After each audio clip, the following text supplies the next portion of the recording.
Hello, stranger.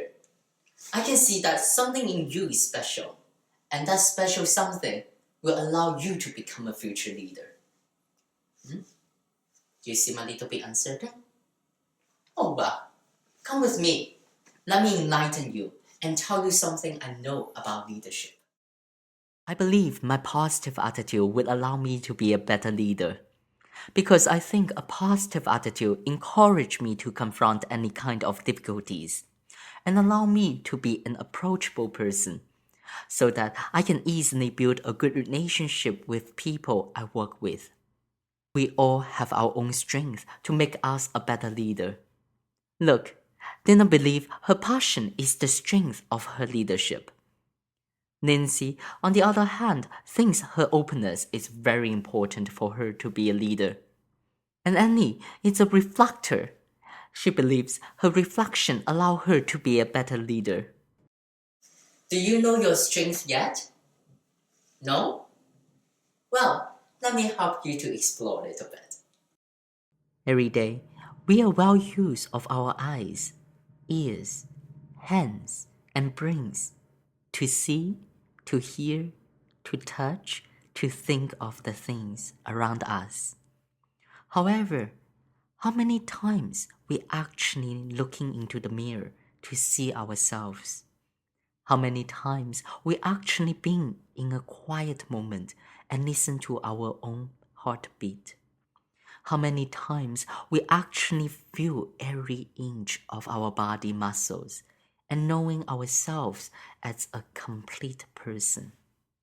Meditation become more and more important. For a leader, it is very important to have mindfulness because mindfulness allows us to raise our self-awareness. It creates space and gives time to us to understand ourselves. Mindfulness allows us to accept who we are and bring our whole self to work. As a leader, it is very important for us to recognizing the history of our personal growth, to understand our characteristic, to know who we were and who we are becoming, as well as to identify the role we play. Because our personality, our emotion, and our living style will actually have an impact on the way we handle stressful and difficult working conditions. Well, I am an INFJ, which means when there are too many tasks and meetings all in one day, I will be overwhelmed. And I will withdraw myself from everything. In order to cope with my stress, I have to have my own time to do the breathe, privately, my own private time. Now that I know the trigger of my stress comes from the overload task, I learn to do scheduling. I manage to arrange the appropriate time to do each task and take the responsibility that I only can handle. Of course, I need my glass of wine. When I have an amygdala hijack, more likely I will be in panic. In such case, I need to go for a walk. I know that I am a generational Y. What that means is that I like to work with people who are bright and creative, and I like to learn by my hands.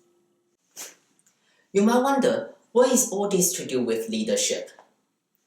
Oh well, now that we know everyone is different, as a leader, we shall come to a role with more understanding and forgiveness. There are differences in a team. Besides knowing our own way of doing work, we also have to recognize how other people handle the work situations, so that we can create a safe space for everybody to work together as a team. Leaders can act like the lubricants in a working machine.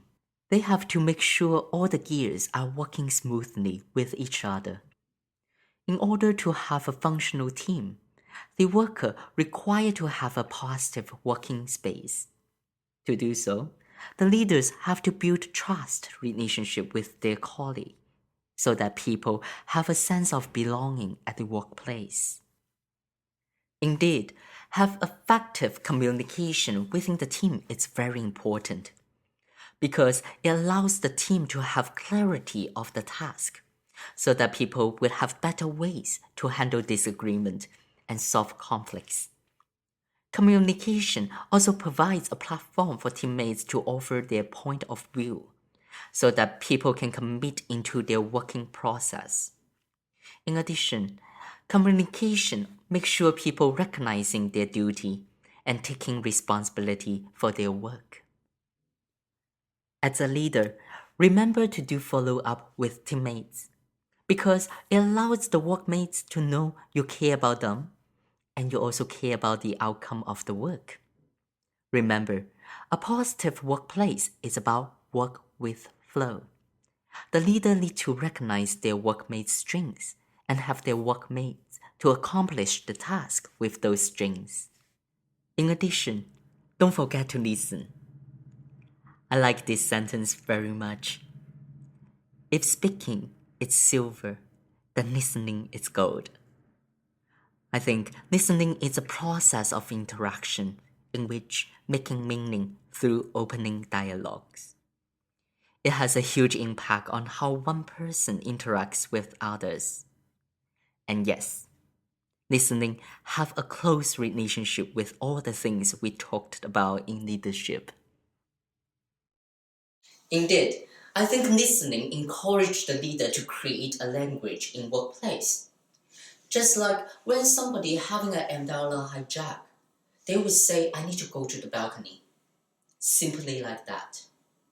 People need that appropriate form of language in order to be vulnerable and do this at workplace for you and the team. This is same as handling grief and loss at workplace. We, as the leader, need to create a language that allows people to be open and be expressive at workplace. You and I are the future leader. This is a learning process. In order to become a leader, we need to have a growth mindset and have ourselves open to all sorts of learning opportunities. The more we learn, the better we understand ourselves. The better we understand ourselves, the easier we can find the right platform as to promote our strength in the market. Remember, we shall practice our resiliency. The more we reflect on our failure, the more we learn from our mistakes. Nothing is impossible, and that special something in you will always be there and make you a better leader in your future.